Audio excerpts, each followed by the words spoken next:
Namaste everyone. Present in this meeting, I am Ragini Rajbhar, a research scholar at Department of Law, Central University of Karnataka, India. We have gathered today here to learn about mixed methods research design. This lecture will be engaged by Professor Judith Schoonenboom, who has worked extensively in the area of mixed method research design. This lecture series has been organized by Shodh, Karnataka North. This is also a part of mixed method lecture series as organized by Shodh, that is Student for Holistic Development of Humanity. Shodh is a platform created with an intent to engage the research community in research dialogues, in be it multidisciplinary or interdisciplinary. It is solely a student-run organization. Shodh aims to build an indigenous research culture to create a platform for collaboration for the researchers. This also promotes innovation for the welfare of the humanity.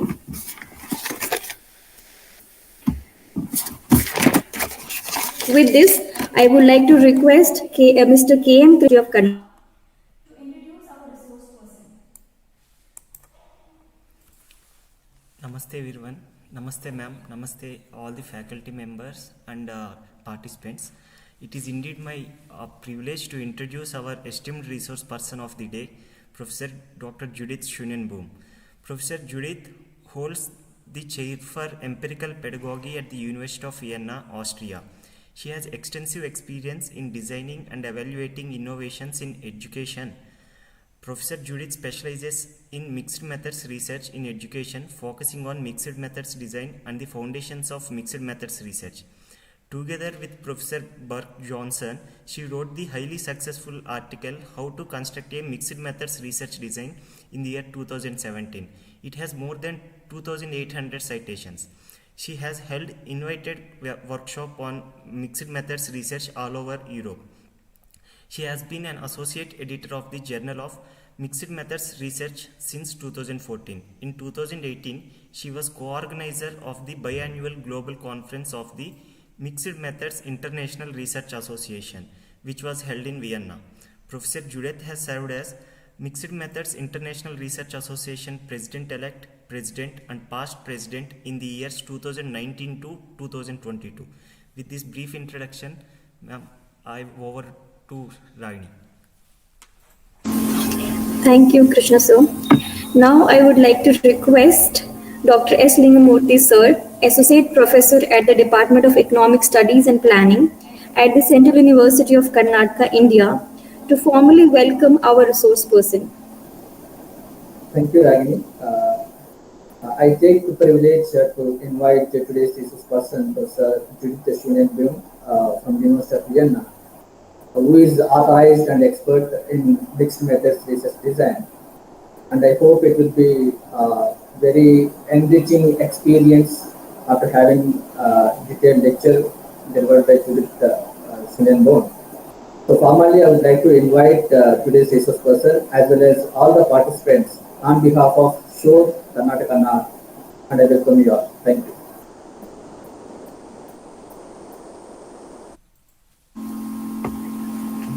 Thank you, sir.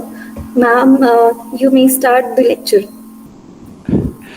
Okay, thank you so much. Can you hear me well? Yes, ma'am, you're audible. Okay, thank you so much. Well, and it's an honor for me to be invited to this to help this presentation, and at the same time, it's also very interesting to me because any lecture that you give, at least to me, it's not simply a rehearsal of what you've already done, but you always have to rethink what you're actually doing. And so what I will present now are, so to speak, my most current ideas on mixed methods research design, and you will recognize some things from our article in 2017, whereas at the same time, hopefully you can see some developments. And let me now see how I can go to the next slide. No, that's not what I wanted. Oh, sorry, I'll go back. Okay, so I start with two different definitions of mixed methods research, on which almost all mixed method researchers agree. And so there's one, so to speak, conceptual definition, which is to bring together multiple perspectives to obtain a deeper and more inclusive understanding of a phenomenon than would be possible using one method alone. Whereas on the other hand, there is a data-driven definition, which says mixed method research is a combination of quantitative and qualitative data collection and data analysis that are meaningfully connected. And you can perhaps already see that whether you use one definition or the other makes a difference. Because if you start from the data-driven definition, the idea is, okay, I have qualitative data, I have quantitative data, and how can I best combine them? How can I meaningfully connect them? Whereas if you look at the conceptual definition, you basically start with the idea of one method, and then ask yourself, given that I will be using this one method, how could I, using a second method, obtain a deeper and more inclusive understanding? Now, the point is that although all mixed method researchers agree upon this conceptual definition, mixed methods design is mostly described using the data-driven definition.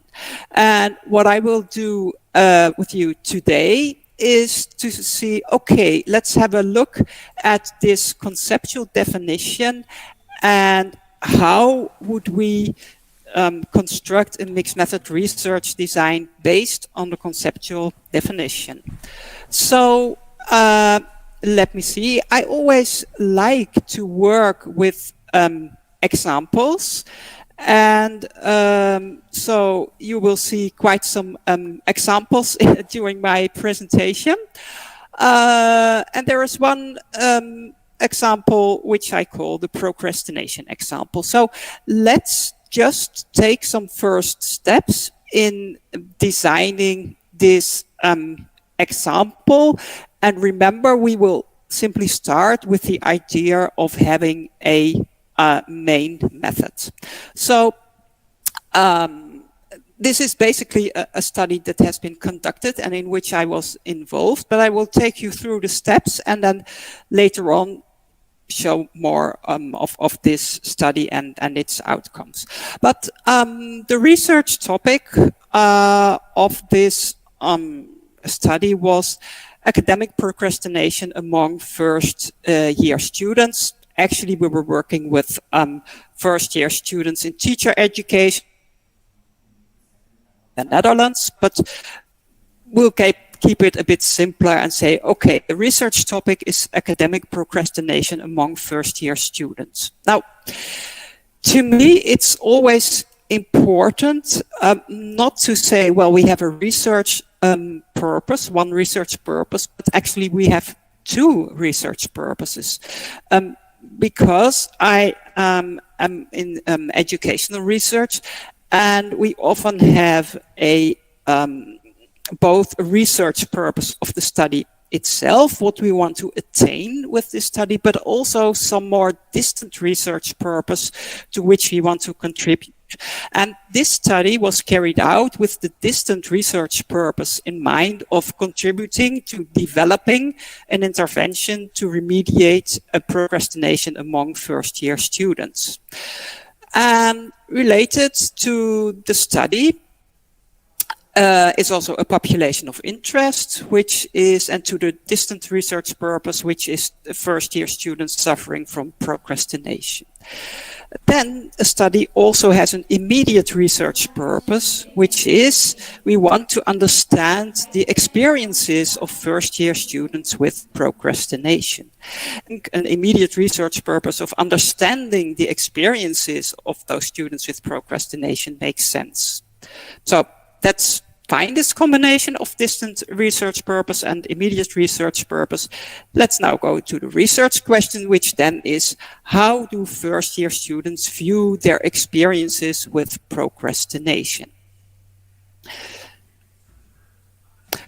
Okay, and as a second step, and we are still thinking about our main method, is how can we best answer the research question, how do first-year students experience procrastination?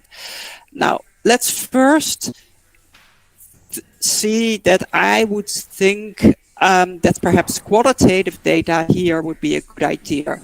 And therefore, I listed the possibilities of qualitative data in research, what I at least think are their main possibilities, and see whether they apply in this case. So one thing is to discover unknown themes and relations, including reasons, motives, and causal relations.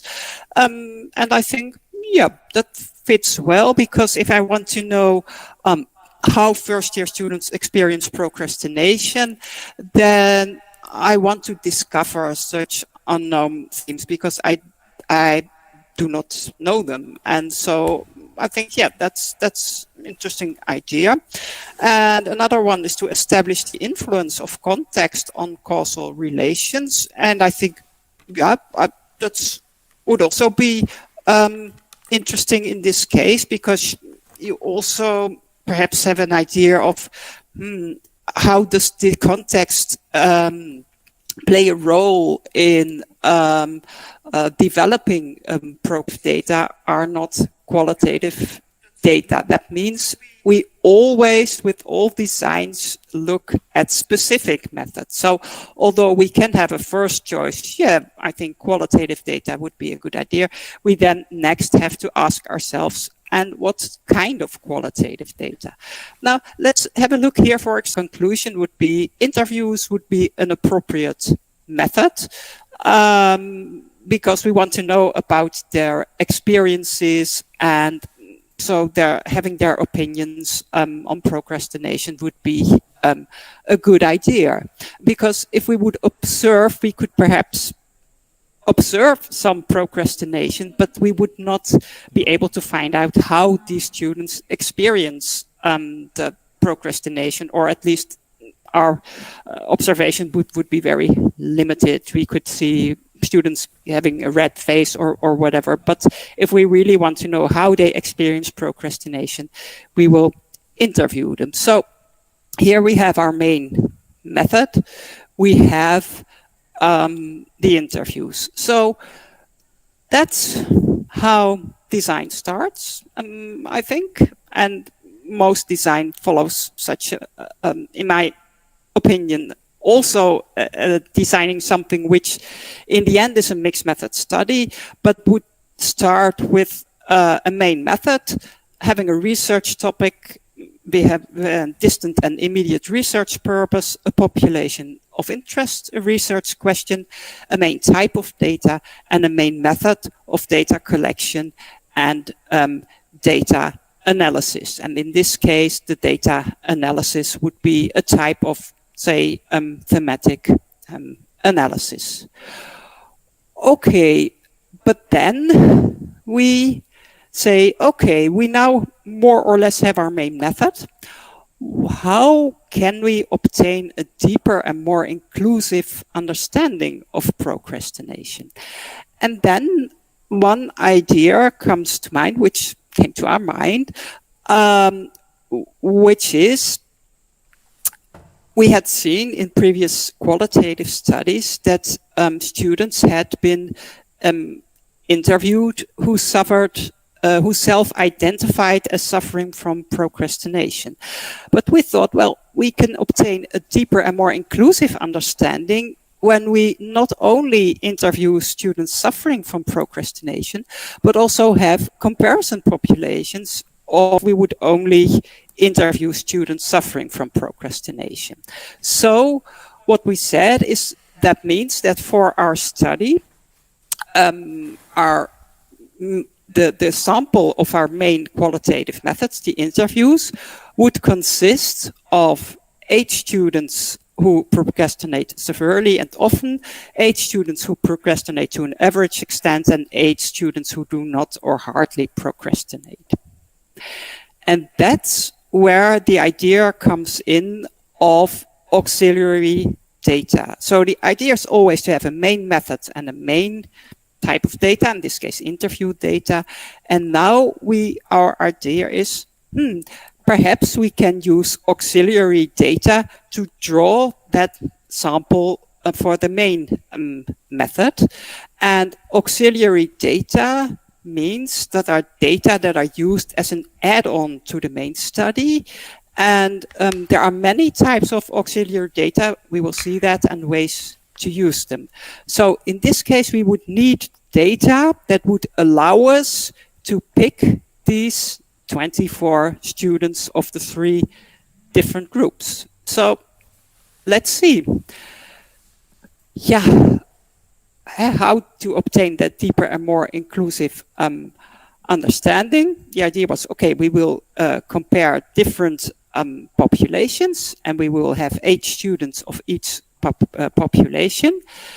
And when I then again look at the possibilities of qualitative data, I think I don't quite see it. But now I will also look at the possibilities of quantitative data.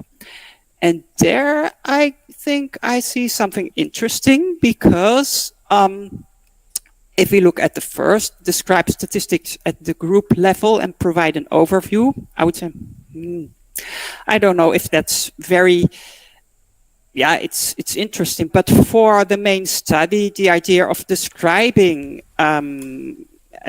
for these first year students what their procrastination levels are is not directly relevant to the main study, which is about their experiences. So that's nice to have, but not very relevant. Uncover patterns among known variables, I don't think does not apply. But then provide quick diagnostics of individuals. I think, aha, that's interesting, because if we would have quantitative data, we can use them to identify students with high, intermediate and low levels of procrastination. So I think that's an interesting one. Identifying deviating individuals is not that relevant here, I think. Overall effects, establish differences between groups, I don't know, influence of known context variables, narratives.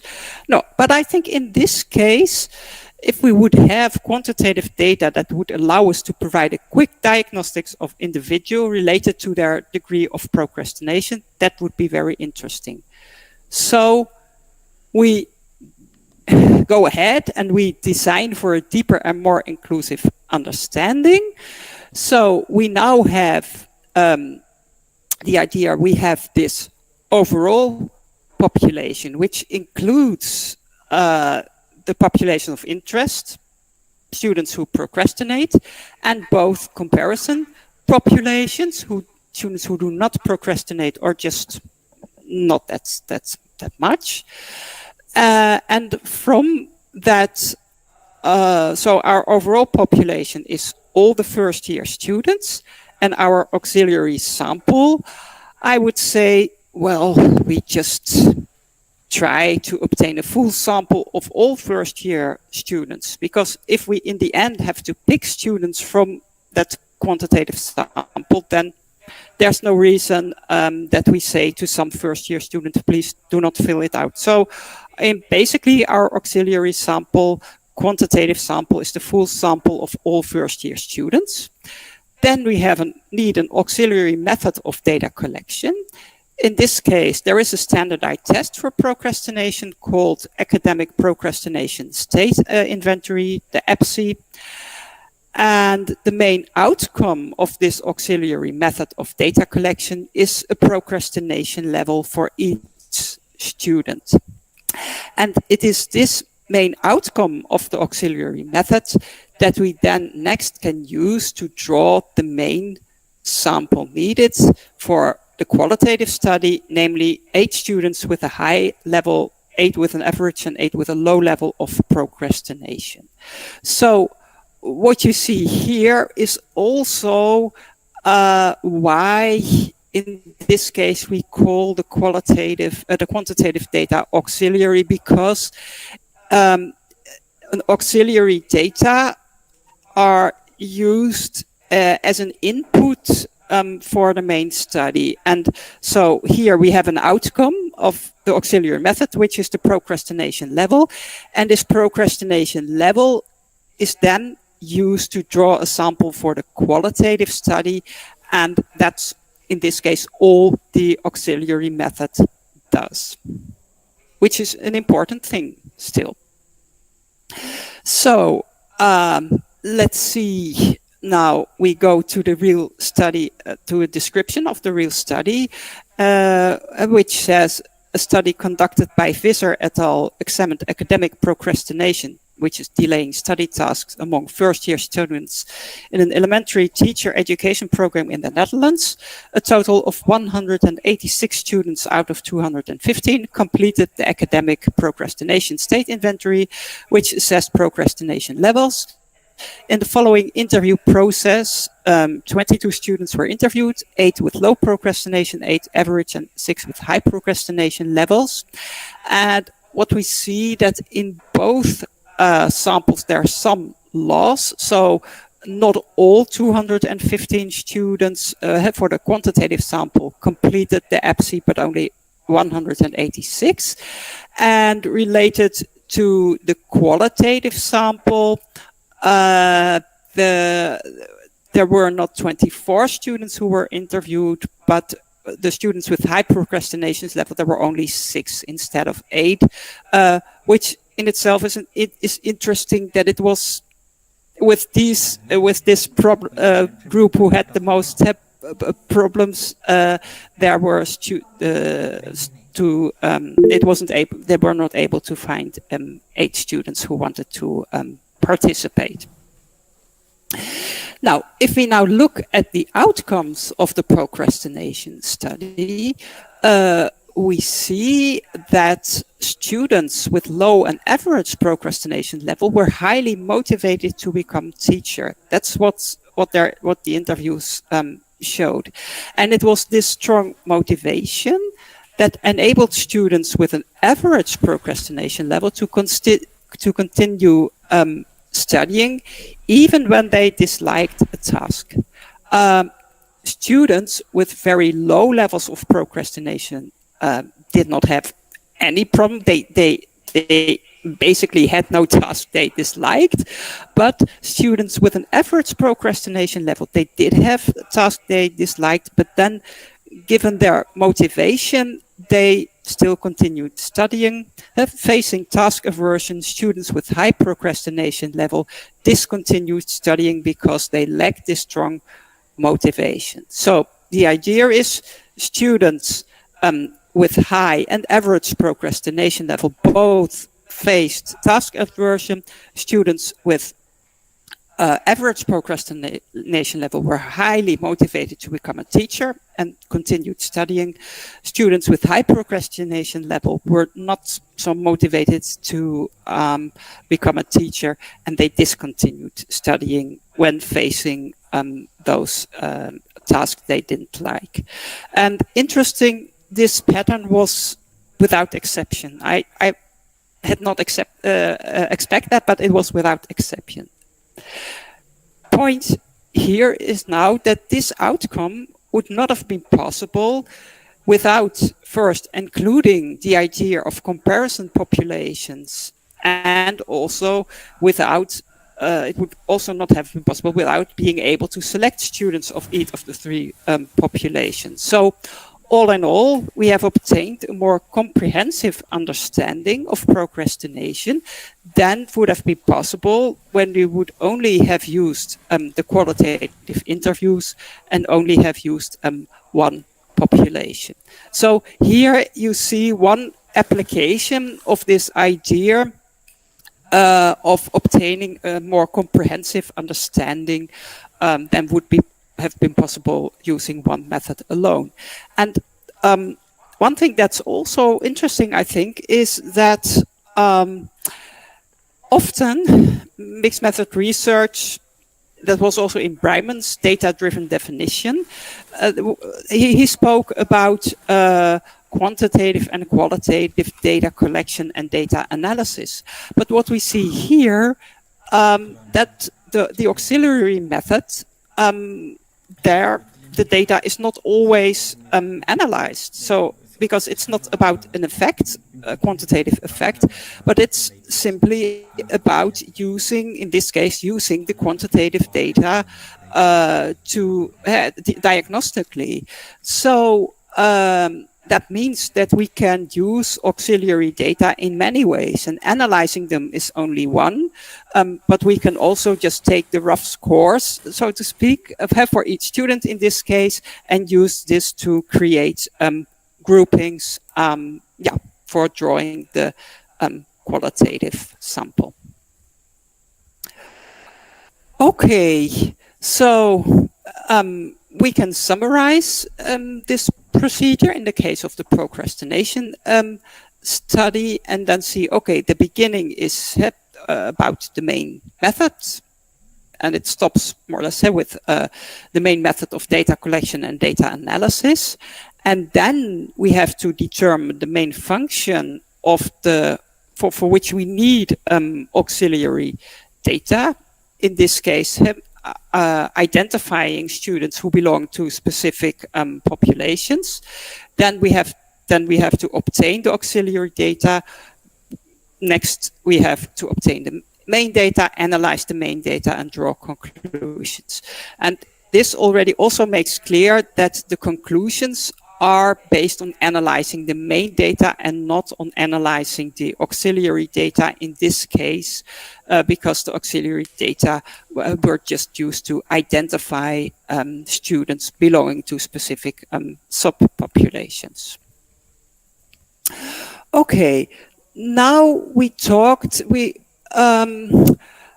have talked about possible functions of quantitative and qualitative data, but we can also talk about possible auxiliary roles for quantitative data.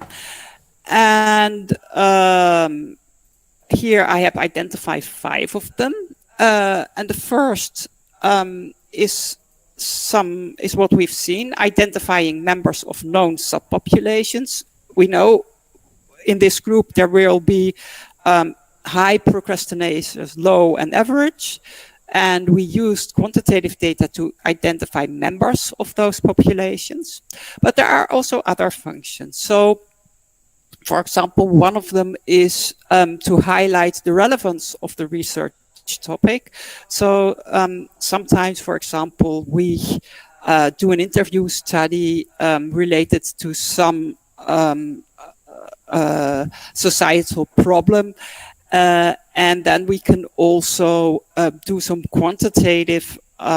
quantitative study to show how to what extent the problem exists in the larger population. And what you are doing then actually is highlighting the relevance of the research topic. Okay, it makes sense to have these interviews with people because we have seen that in general the problem that we are investigating is large among the whole population. We can also use quantitative data to determine where the phenomenon occurs.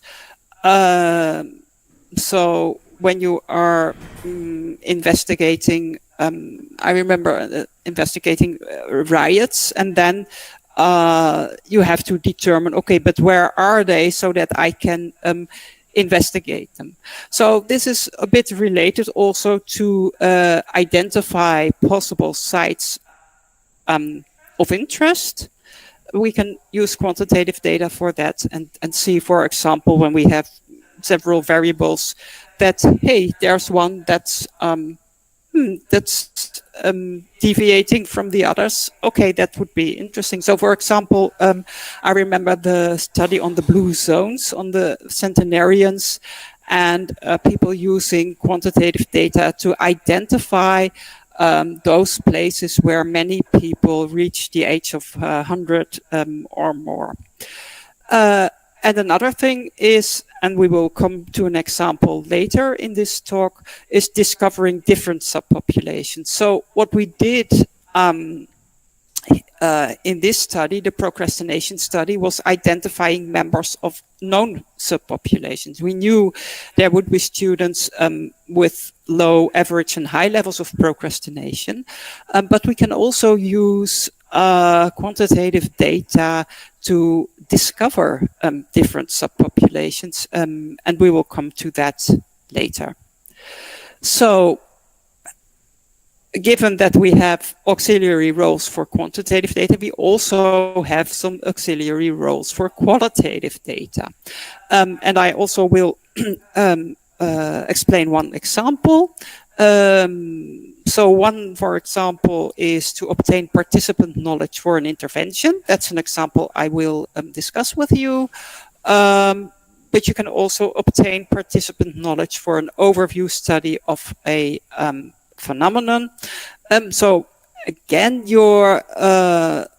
but now it's the other way around. So you can have the idea, I assume that this is a problem generally, and I would like to have an overview of this problem in the population.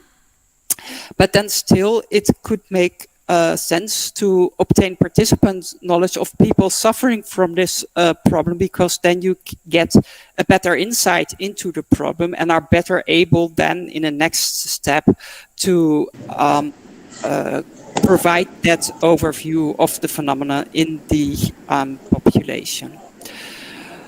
And then there is one way of using qualitative data in an auxiliary role, which is to provide illustrative examples. And it's not very, in the mixed methods community, it's often said, yeah, then it's only to put meat on the quantitative bones.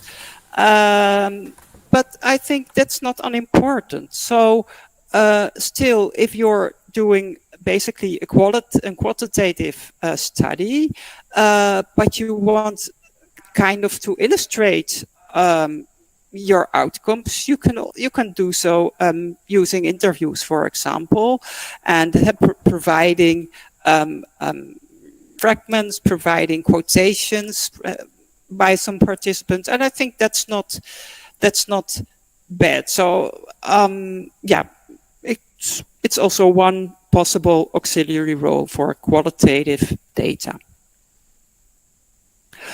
Okay, so now I come to a second example, which is about using auxiliary qualitative data to design an intervention. It's the mammogram example.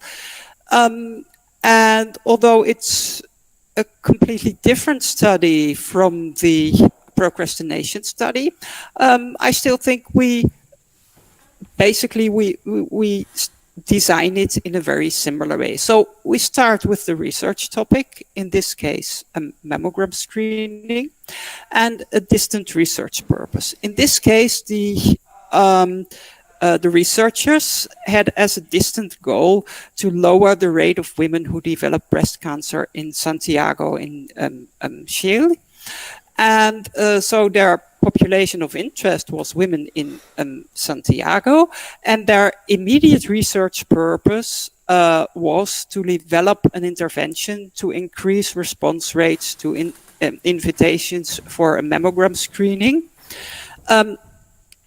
And here, I think it's important to see that this study is not so much, I would say, a quantitative study, but this study basically is developing an intervention.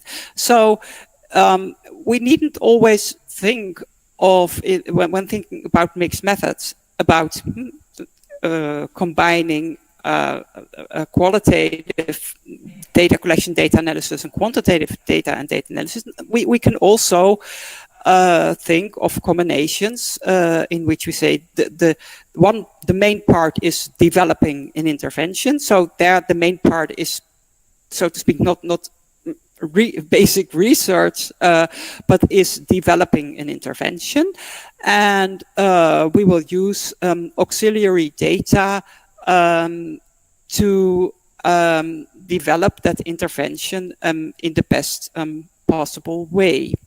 And so the intervention design question, rather than research question, is how can we design an intervention that will increase response rates to invitation for mammogram screening in Santiago? So then the question of, with this first slide, we have, so to speak, our main study here, or main idea is develop an intervention. And now the question is how to obtain a deeper and more inclusive intervention to increase mammogram screening rates than would be possible using our current knowledge as researchers on barriers to and facilitators of mammography or mammogram screening. Now, looking at the possibilities of qualitative data, I think it's especially the first one here and also the last one that are important because we can already see our current knowledge as intervention developers. There will be some unknown themes that we do not know of, but that might be helpful in developing the intervention. So discovering unknown themes, I think, is a very important one, and in relation to that, also to look at the experiences with mammogram screening in detail. But I think most important is discover these unknown themes. So, and also motives, because we're talking here about motives of people who do not attend the mammogram screening, or who do attend. But we are mostly interested in people who do not attend mammogram screening. So here we then have the auxiliary qualitative data collection. And for these auxiliary qualitative data collection, we turn to our population of interest, which is women in Santiago. So our auxiliary research question then is, what barriers to and facilitators of mammogram screening do women in Santiago experience? We then have the auxiliary method of data collection, which is in-depth interviews, an auxiliary method of data analysis, which is thematic analysis. And the main outcome of the auxiliary method of data collection, in this case, there were two barriers were identified to mammogram screening, which included secrecy and fatalism. It doesn't help, and so we have feelings of shame, etc. And facilitator included support from a trusted source. So then this outcome was used to include into the intervention a brochure addressing shame, secrecy, and fatalism, and a personalized letter on the intervention sent to each person of the of the target group by a women's own physician. And we also can see, using this example, the meaning of auxiliary.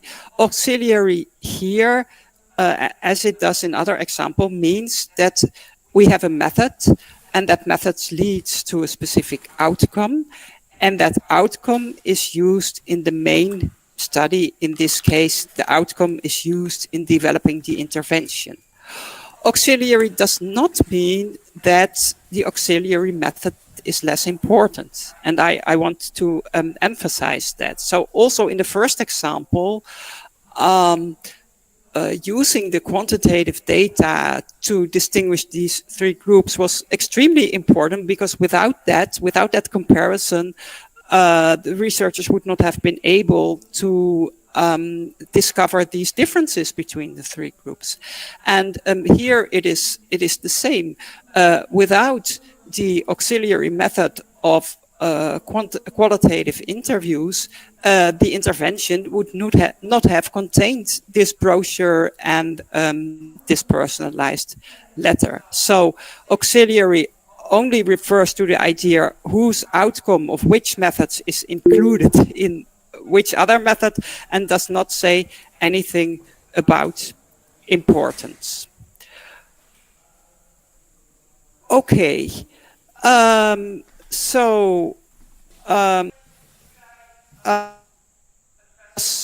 questions?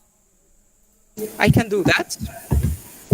Ma'am, it's okay with us. You may take it at the end also, and now also if you can. Okay. Well, yes, I can take it now, please. Dr. Prakash Naragund. Thank you very much, ma'am. Very nice session.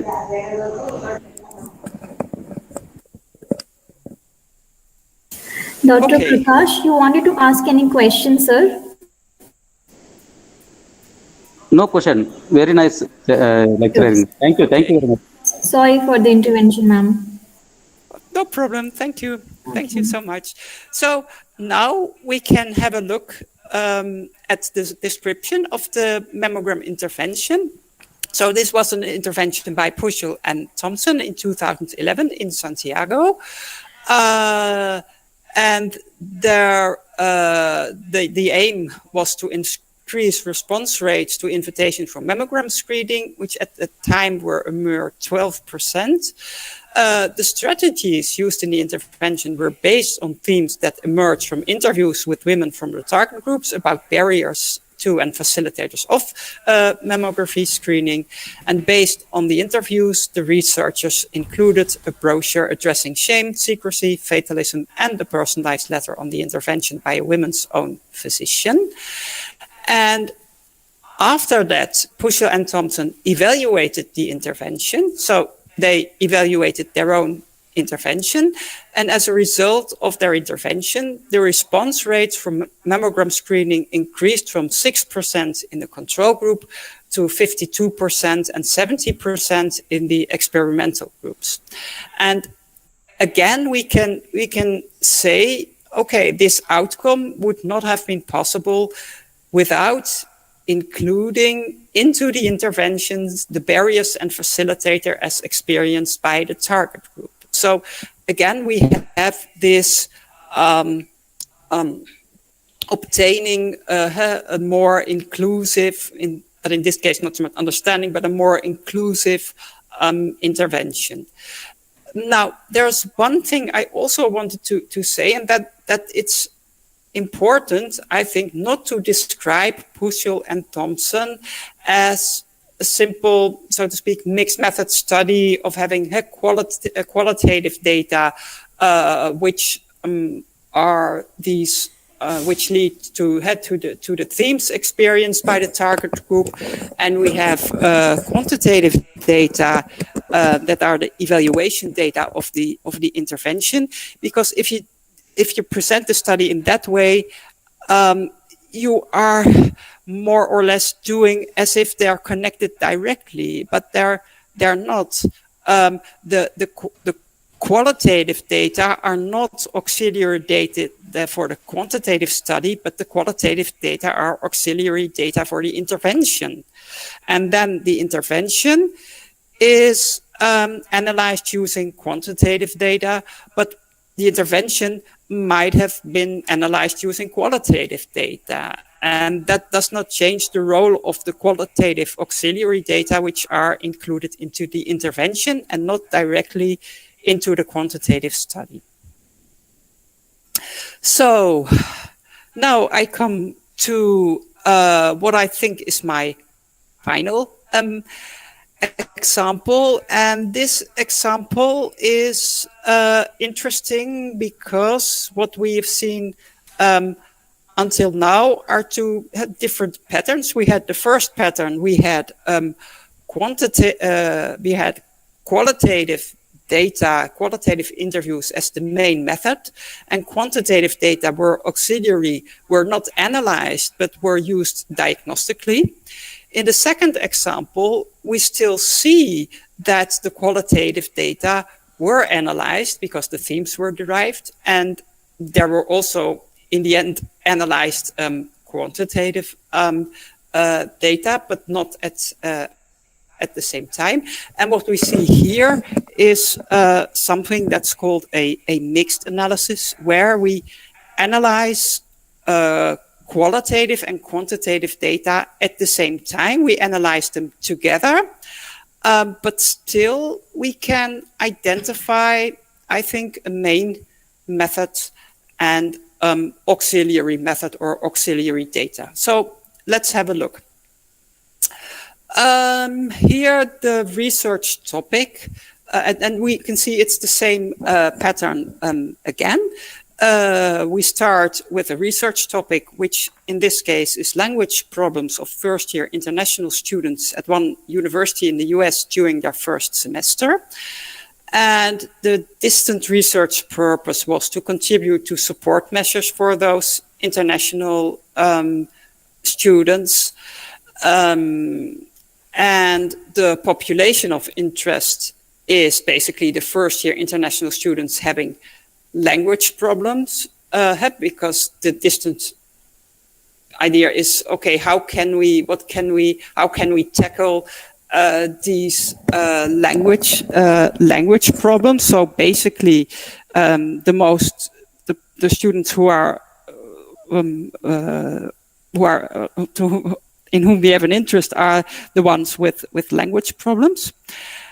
And the immediate research purpose, I would say, is understanding the language problems of first-year international students and the relation to their academic achievement. That was the goal. So the idea was, if students have language problems, then perhaps their academic achievement is not the optimal academic achievement they would be able to reach when they did not have those language problems. So that is the idea, which is very understandable and logical. But the question still is there a relation, and what kind of relation is there? So the research question here is, what problems do international students experience in their first semester, and how do these problems relate to their academic achievement?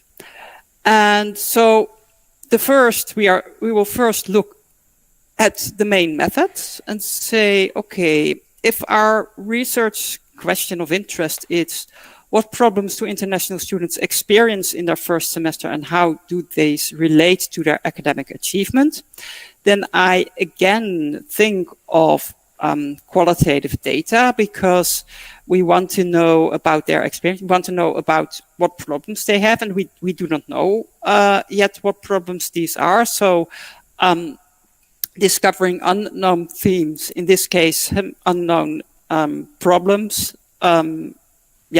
makes sense to use qualitative data. And it also makes sense because we can look at their narratives of their experiences and events in detail and see, for example, what they tell us about their problems and how they perhaps overcame their problems, what strategies they used, whatever. So, a first thing for me would be, yes, we'll be using qualitative data. And the second thing then is specific methods. And in this case, again, it's interviewing. I'm sorry, there's so much interviewing today. I wasn't aware of that before, but interviewing here would also be an appropriate method because it can be used to find out about people's opinions, experiences, and reasons behind their actions. So main method will be interviews. Hello? Okay. And then, now that we have thought about the main methods would be qualitative data, then the next question is how to obtain a deeper and more inclusive understanding of the international students in their first semester and their language problems and academic achievement than would be possible using interview data alone. And now we are using then again at the possibilities of quantitative data.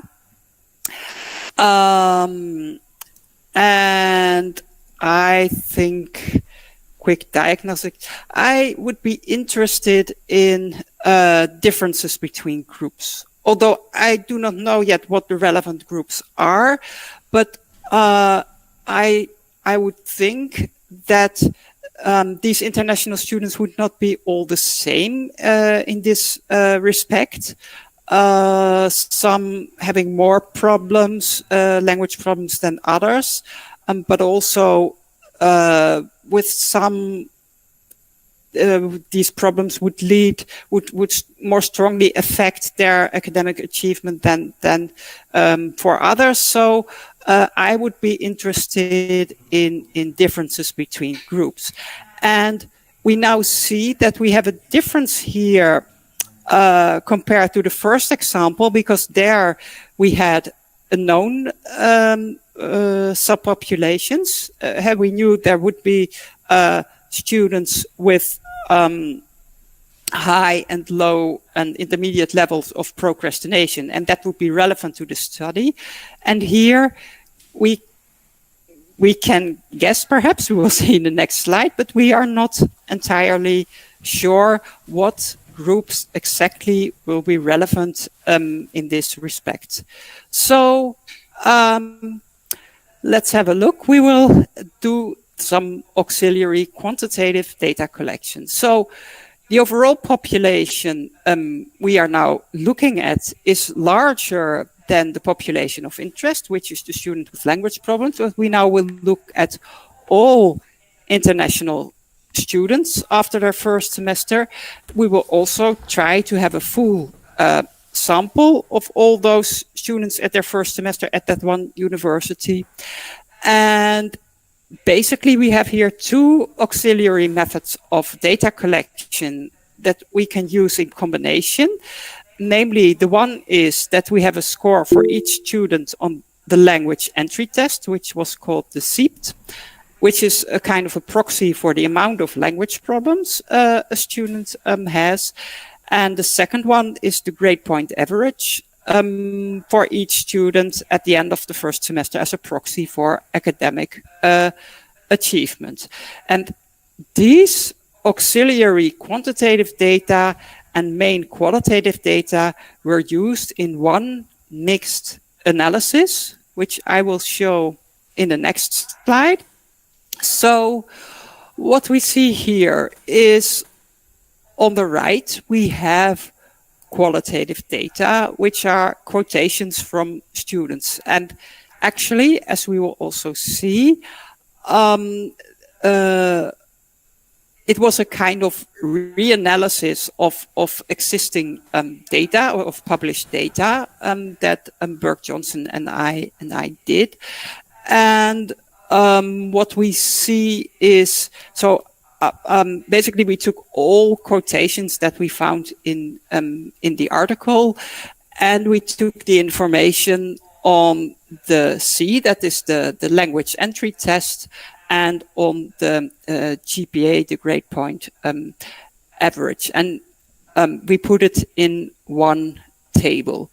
Now, what I also have to say is that for the language entry test, the SEEP, there were basically 3 possibilities. 4 was the highest, indicating a very good language level of English language, and 3 was intermediate, and 2 was okay, passed. And there are the basic, actually the lowest score for the SEEP test was 1, but students who scored 1 on the SEEP test were not admitted. So we only had students with 2, 3, and 4, but we can use it as a proxy for language problems.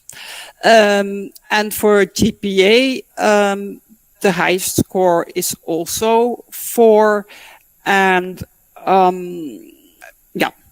that's the maximum.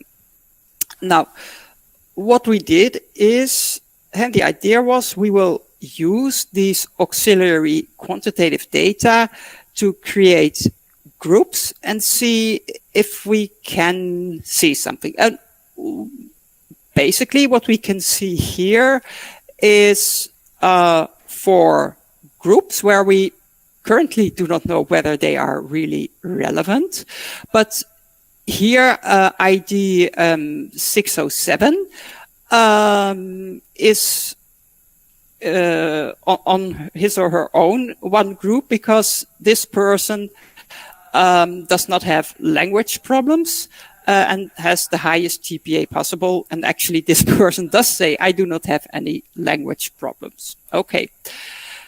Then we have a group of students who still have the highest possible GPA, but who do have language problems because they have a C score of 2 or 3. Then we have a very large group, which is almost all students except for the last one at the bottom. And these students do have language problems, and at the same time, they do not have the highest possible GPA. And at the bottom, there is one student who has, who does not have language problem, but still actually the lowest GPA of all students. Now, the interesting group is here. So the main analysis is a qualitative analysis, and this qualitative analysis could be, the question could be framed as follows: what, if anything, distinguishes students with language problems who still have the highest possible GPA? So that was the question we were looking at, and reflecting on these results, and I must say, I sorted the table many times and created many other variables, and still sorting to see similar students next to each other. And then after doing that for a while, I discovered something, namely that if we look at 609, for example, is someone who indicates a language problem. Professor is old and his pronunciation is not clear.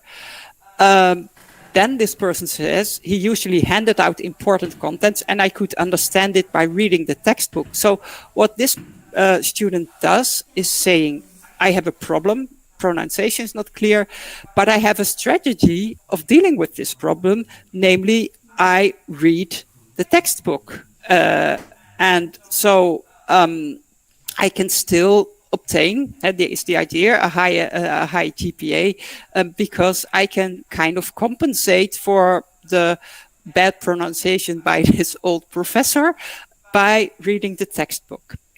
And if we look at idea 1315, we see something similar, because this person says, yes, I have a problem and it's related to speaking. But I have a compensation, I will get a good grade because my mathematical background is strong. And student 2020 says, I understand 80% of the lectures, which is not 100%, but careful reading complements 20% of lack of understanding. So again, we see here a kind of awareness of compensation. Here, less understanding in the lectures, during the lectures, and then careful reading as a kind of compensation. So basically 2020 and 609 had more or less the same compensation strategy. 620 says, I understand only 60 to 70% of lectures. It has my scores less than my expectations. That's not a compensation strategy. And still this person has the highest possible GPA. But still, I mean, 3 of the 4 students of that group speak about compensation strategies. And next question is, that sounds interesting, but what about the other students? If they all talk about compensation strategies, then that doesn't play a role in obtaining the highest possible GPA. Now, interestingly, what you see here for that very large group is that none of them talks about compensation strategies. Now, of course, we must be aware that this is not a solid outcome, so to speak, but because I only use those quotations which were in the article, in the published article, which is not much, as you can see all quotations here. And we do not know what else all these students said, but it's still it's interesting. So because it makes sense, the idea of using compensation strategies when you are having language problems makes sense, and it also makes sense that being aware of these compensation strategies is a good thing, and is also something which you perhaps could be used in some kind of intervention to support students who have language problems. So yeah, I still think it's interesting, because now we have a hypothesis that we could test either in a new study, or we could have a look at all data that had been collected. And again, no, it's not a solid outcome, but it's an interesting hypothesis that we can use for further testing. And that's basically what I say here. So Burke Johnson and I used the quantitative and qualitative data published in Lee and Green, study on the relationship between language problems of international students, their grade point average in their first semester at one university in the US. One specific group of 4 students emerged. Despite their language problems, members of this group still obtained the highest GPA. And the quotes show that 3 of the 4 students in this group refer to compensation strategies, while none of the students with language problems and less than the highest possible GPA did so. So in this way, we were able to formulate a hypothesis for further research. Language problems affect international students' GPA unless they deliberately use compensation strategy.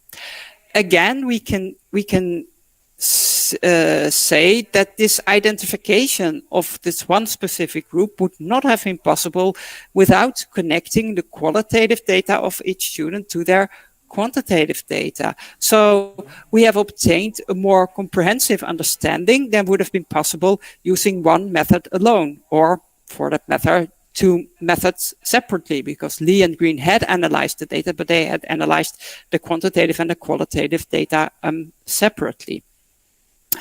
My point is that also in this case, we can still identify the qualitative data as our main data, because it is from the qualitative data, from the quotations that we can identify these compensation strategies, but the auxiliary quantitative data are very important because they can be used to do the grouping.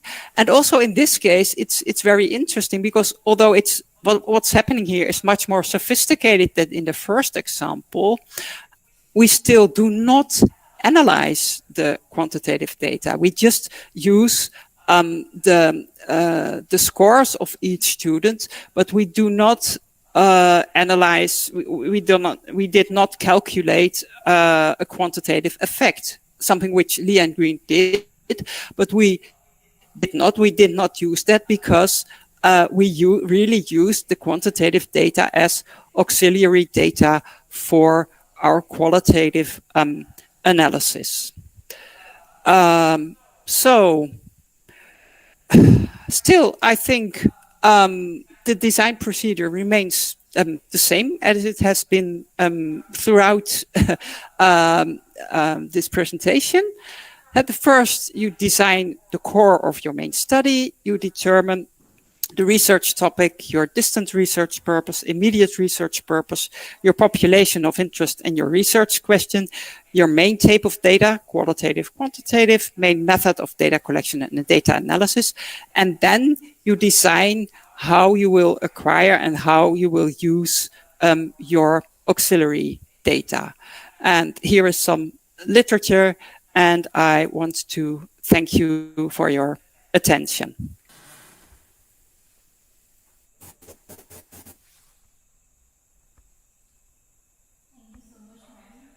Okay, so shall I stop sharing my screen so that it's perhaps better for the discussion? Sure, ma'am. Can we, with your permission, can we take some questions if the audience has? Yes. Dear participants, if you have any questions, please raise your hand or write it in the text box. If you have any question, please raise your hand. Sridhar sir, do you have any questions?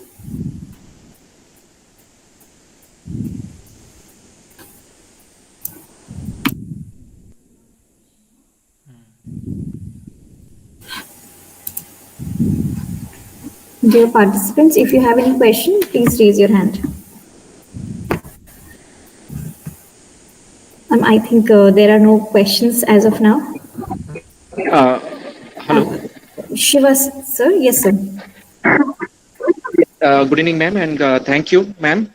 Little bit due to some network, I would not able to attain all the PPT. So my just a query. Could you please suggest me that what are the main readings on this to understand the mixed methods in a very systematic and simple way? For because we are also coming from the vernacular language, Kannada medium. So could you please text or something which can share to us? So that will be great for us. Once again, thank you for it's very cheer for us. It's very motivating. Thank you. Thank you. Yeah, thank you very much for this question. Yes, it was also an idea that came to my mind. So basically, my idea would be that I afterwards, perhaps not today, but I think tomorrow, I can send you the slides, and then I will also update and see which literature I will include, and yeah.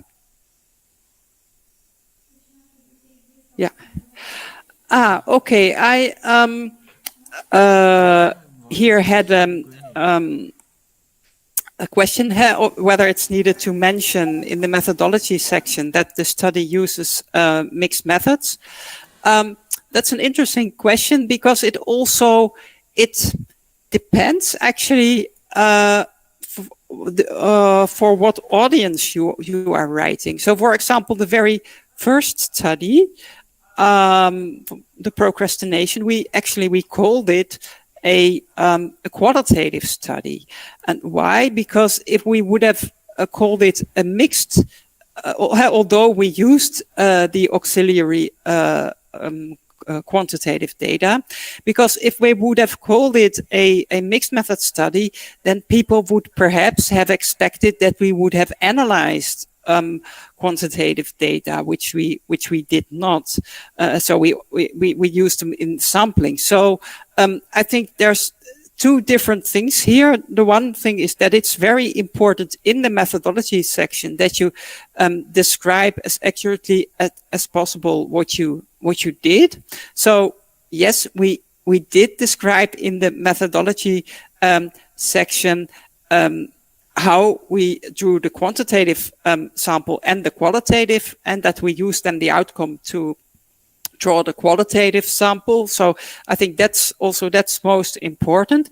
And whether or not you call it a mixed method study depends a bit on who you're writing for and what the role of quantitative data in your study is. So actually, for example, the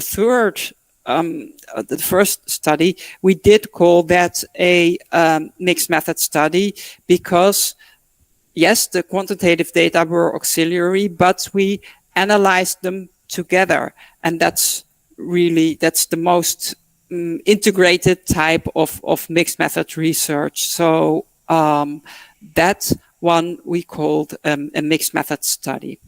So unfortunately, my answer is not very, perhaps doesn't make it simpler, but yeah. Okay.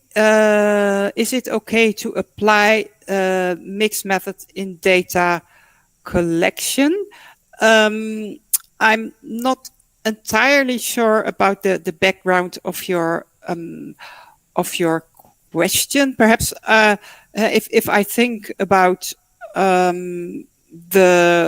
especially here in the first and the third study, in both studies, qualitative and quantitative data had been collected. So basically, yes, I would say yes, that's okay. But perhaps that's not the answer you're really looking for, and I can add something to that, because often mixed methods and mixed method designs are classified, for example, according to what method comes first, or whether they're more or less applied at the same time. But I think the most relevant distinction is not so much the order, but is the question whether you have qualitative and quantitative data for the same people, for the same participants.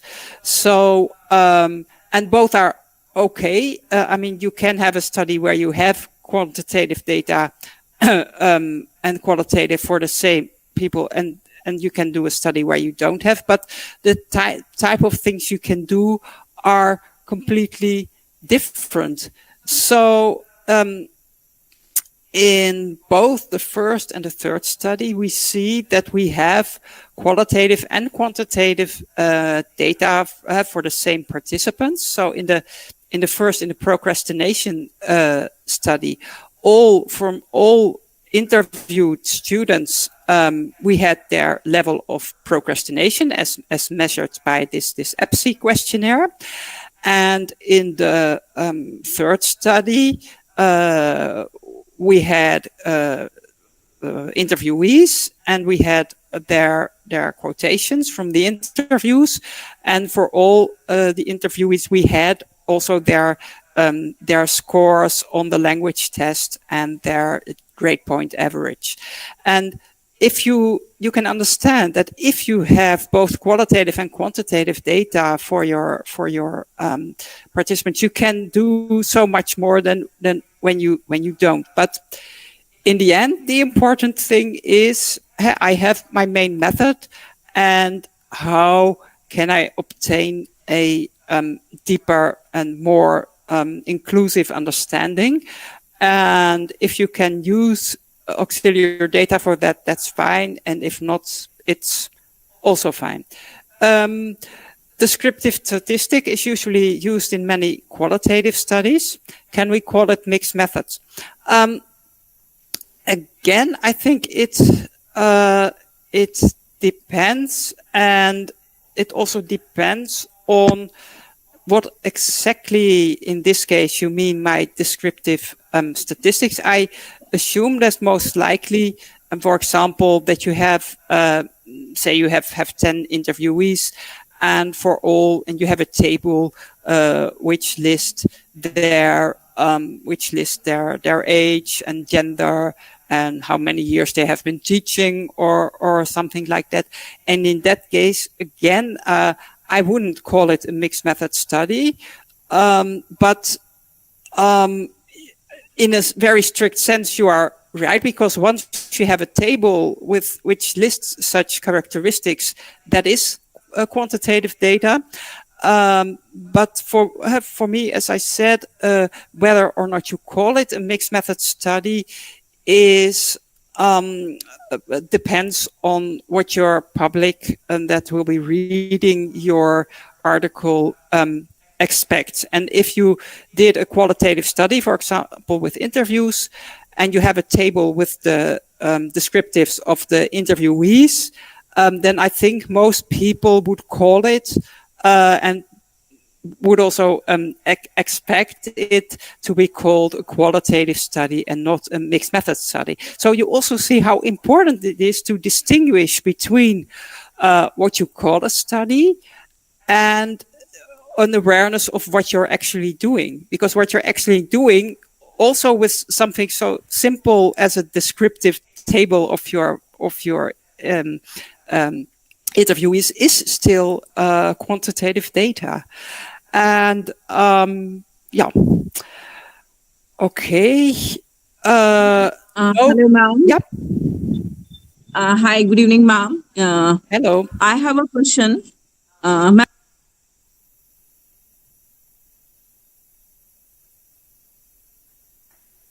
Oh, I'm afraid I cannot hear you currently. Neha ma'am, we cannot hear you.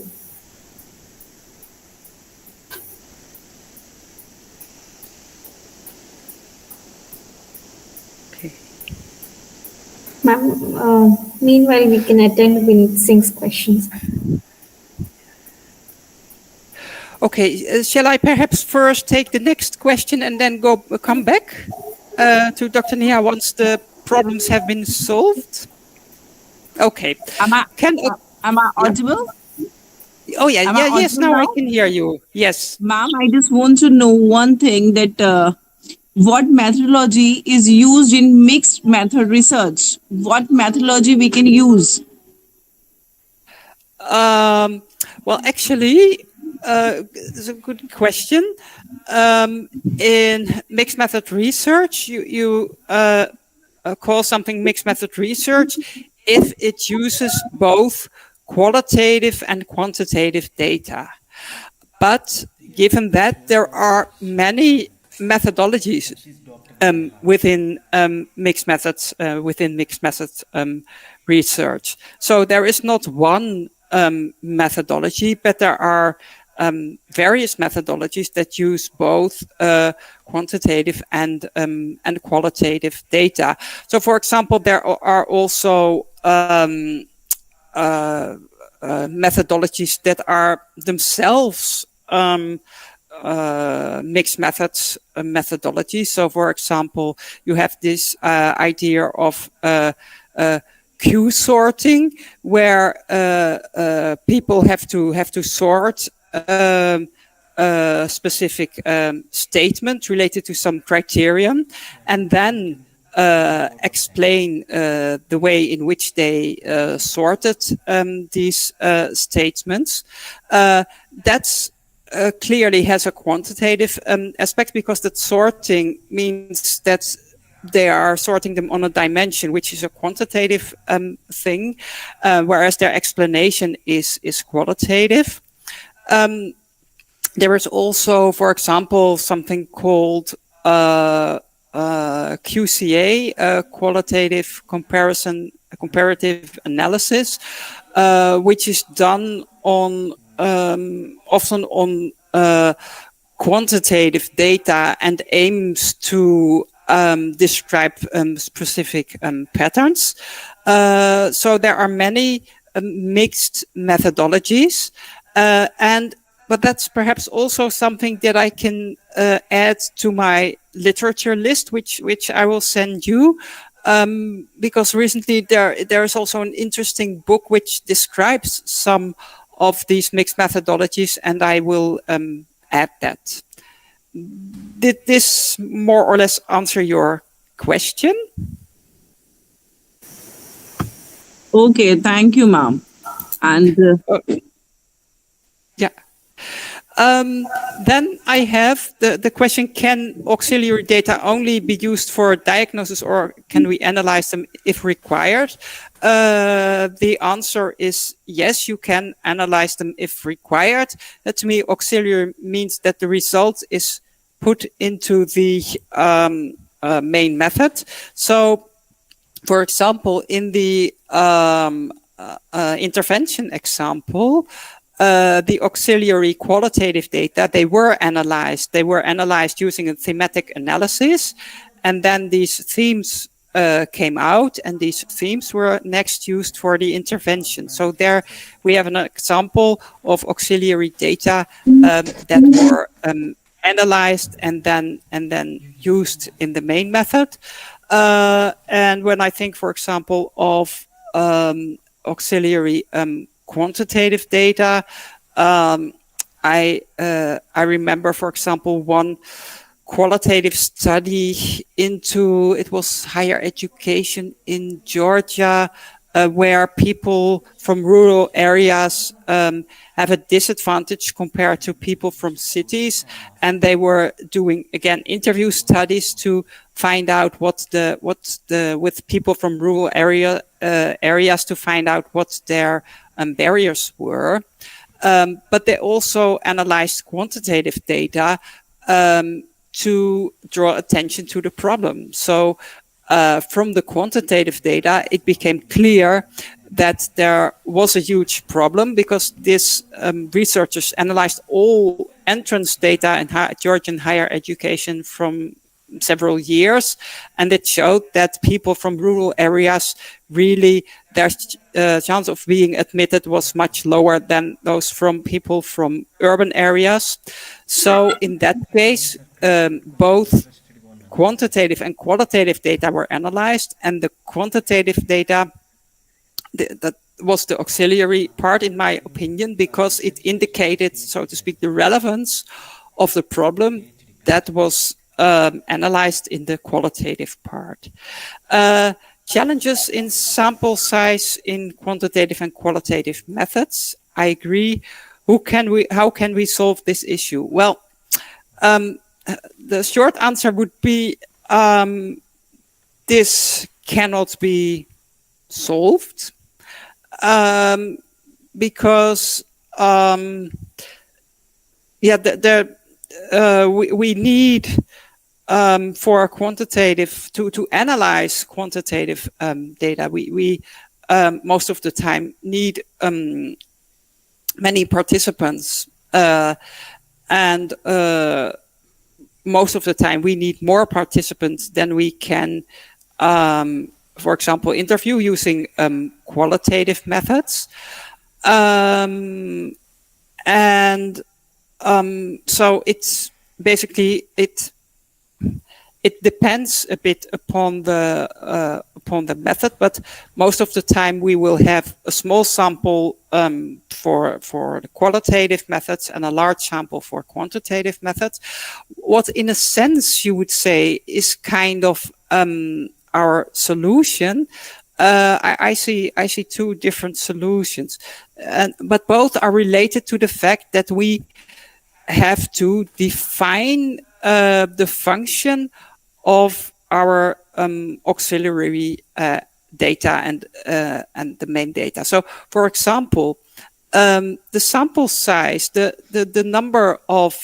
sample size in the third study on the language problems basically was 20 students. It was the table that I had, which is, of course, not enough for a quantitative analysis, but it is enough for using quantitative data to create different groups. So the sample size that we need also very much depends on what we are using the quantitative data for.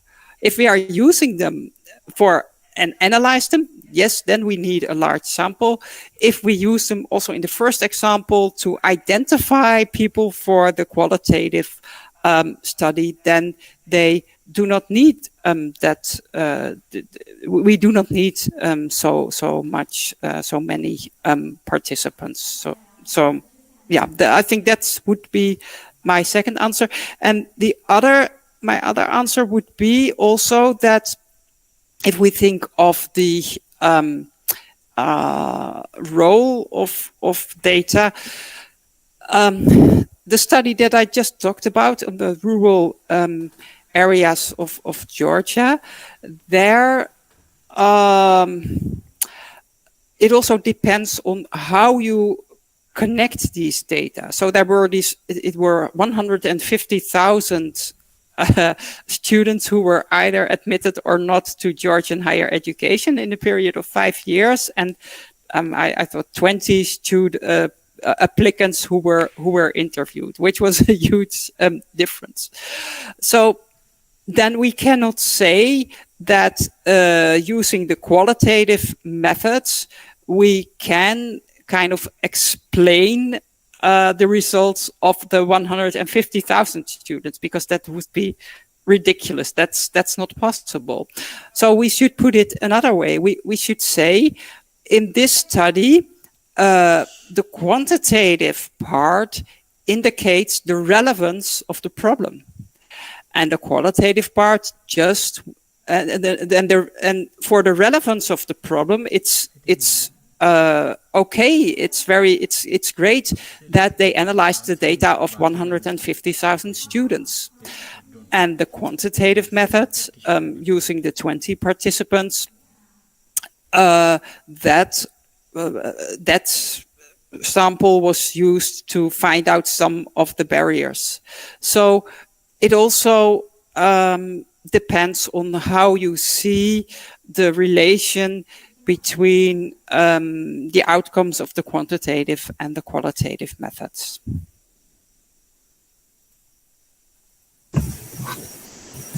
Thank you so much, ma'am. You so clearly explained the question madam had asked, Bhagya madam. Thank you so much. You also answered all the questions so generously. Thank you so much, ma'am. First of all, I Thank would you, like to ma'am. thank you for generously accepting our request for this lecture for the benefit of the student community. Thank you so much, ma'am. You made this lecture so much understanding for all of us. Thank you so much. It was very, very significant lecture to us, especially at the end when you tried to analyze the data, the outcome, where you had mentioned that if we would have taken one aspect like qualitative data itself, or only just quantitative data, then also we could not have arrived at the outcome that we have around by taking both the qualitative and quantitative mixed method of research. Thank you so much, ma'am. It was very, very insightful lecture to us. Yeah, I also want to thank you. And I understood from your first words that you have a kind of mixed method series. And so I also wish you good luck with the series. And I think that is very, very important. And thank you so much for organizing this series and for inviting me. Thank you. Thank you so much, ma'am. Ma'am, can you please share your PPTs? Yes, I will. Okay, thank you I will very send much, them ma'am. to the organizers. Yes. Ma'am, thank you very much, ma'am. In this regard, I would like to share with you that Professor Johnson sir has also consented his willingness to take a session. So he will be taking one session. It's indeed, That's great. We are so grateful to listen to you. You took out your time and explained us in detail. We are so much grateful, ma'am. Thank you very much, ma'am. Thank you.